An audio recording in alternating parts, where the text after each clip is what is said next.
All right, want to say hi to everybody. Just want to put this up for fun. I know a lot of people have issues or struggle with getting great drum sounds. Um, I haven't always done it this way, but this is one way I normally start drums now after kind of getting levels set between all of the tracks, which is what I've done here. Um, and so I kind of start listening to the entire kit and listen and see, what things can make this kit sound better uh, together. Because again, I'm mixing through a bus, and so there's no EQ on none of these channels other than my drum bus, which is there. Only other thing I have on the channels is like reverbs or simulator sends. That's it. So let's take a listen to this kit, and you tell me. Well, I'll tell you what I'm doing to clear it up a little bit. And I'm going to use this Millennium plug-in. So let's get rid of that for right now. Let's bypass it. Here we go.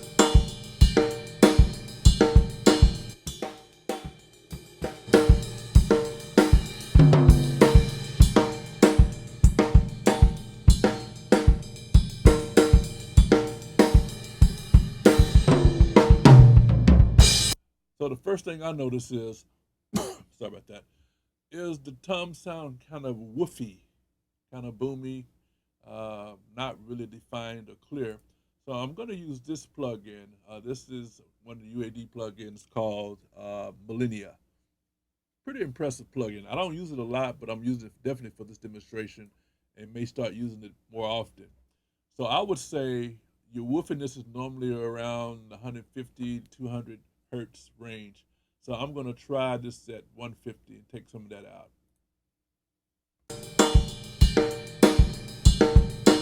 Yeah, that's where it is. I'm going to add a little 20 hertz. I'm going to add a lot. Give it some of that low end that it needs. Add a little top end. That's adding to like 16K. It's a little much.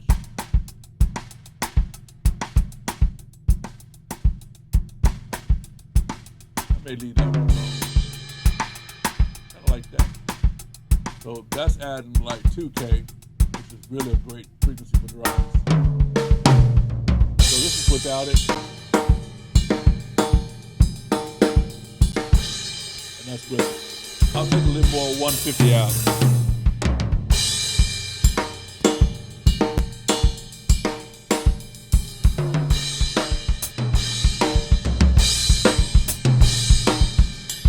So all right, we got the 150 out. We're taking about, I don't know. That'll give me a number on it. Probably about 15, 16 dB of that out. I'm adding almost 20 dB of 20 hertz, which it's definitely felt more than heard. I'm adding about 2 dB, 1.5, 2 dB of, that's a little bit more than 2 point, oh, maybe 2.2. And then I'm adding some top frequency, which is 10K. And I'm adding maybe about 6 dB of that. All right. And it's linked, so it's doing it for both sides. So that's that. And I always have loved the bus compressor on drums. I just put it there whether it's the meter is moving or not. And so this is without it.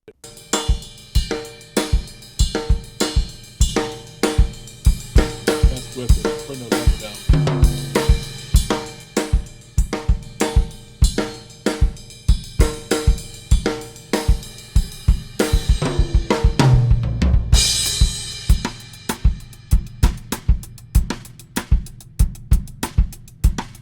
And I'm doing a high pass filter right here.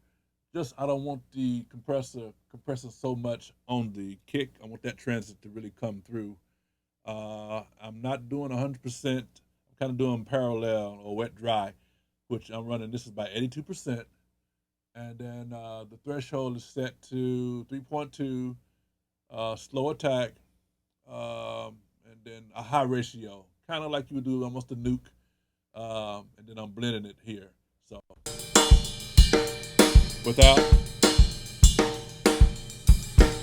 with, and it just kind of pushes the drum up. Another great plugin is a distressor. I love this thing on bass, drums, and vocals, especially rock vocals.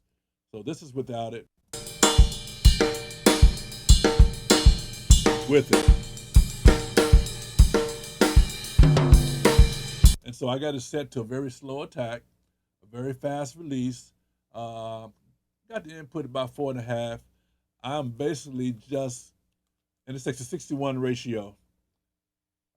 Using the even harmonics, which is distortion 2. The odd harmonics would be distortion 3, which would be more like a tape saturation, a little smoothing, if you will. And I'm bypassing the, not bypassing, but high passing the low frequency so it'll come through and not be so compressed. That way the compressor is not compressing as much where the kick is. It's not taking over. So.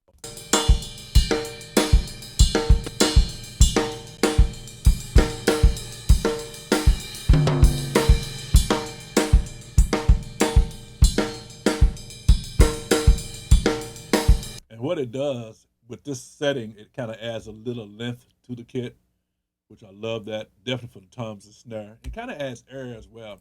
Now, this is an incredible plugin. I'm doing this fast. This is called the Culture Vulture. All of these plugins are UAD. So if you don't have a subscription or access to their Sparks, which is the native versions of these plugins, or some of these plugins, or the UAD Apollo, or the, what's that thing called? I forgot what you call it. The processor box. I forgot what you call it. If you don't have those, these will not run unless you're running the Spark, which is a native version. This thing adds a very, very impressive coloration, which is distortion. You can drive it. You can actually get it to sound like a guitar if you wanted to using this overdrive button. But I'm using it just for color to kind of dirty the drums up. I don't like clean drums in most cases. Even with samples, I try to dirty them up. And so this is without, and this is with, and I got it gain matched. I'm just driving into it about 5 dB. Here we go. That's without. Here's with.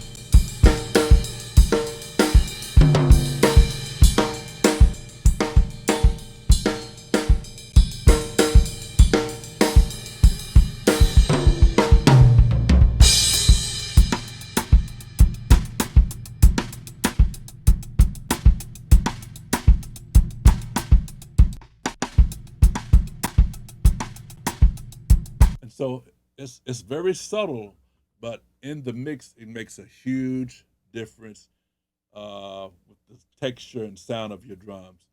So that's the tutorial. If you have these plugins, you can use them how you want. Other plugins kind of do the same thing. If you don't have a distressor bass or type plugin, you can use 1176. You can use a LA2, LA3 to kind of accomplish the same thing. The 1176 may be a little bit too slow for drums, but it's effective on parts of the drums like the snare, the kick, that kind of thing. And you can always add a distortion type of plug-in and dial it in. All right, God bless. We'll holla.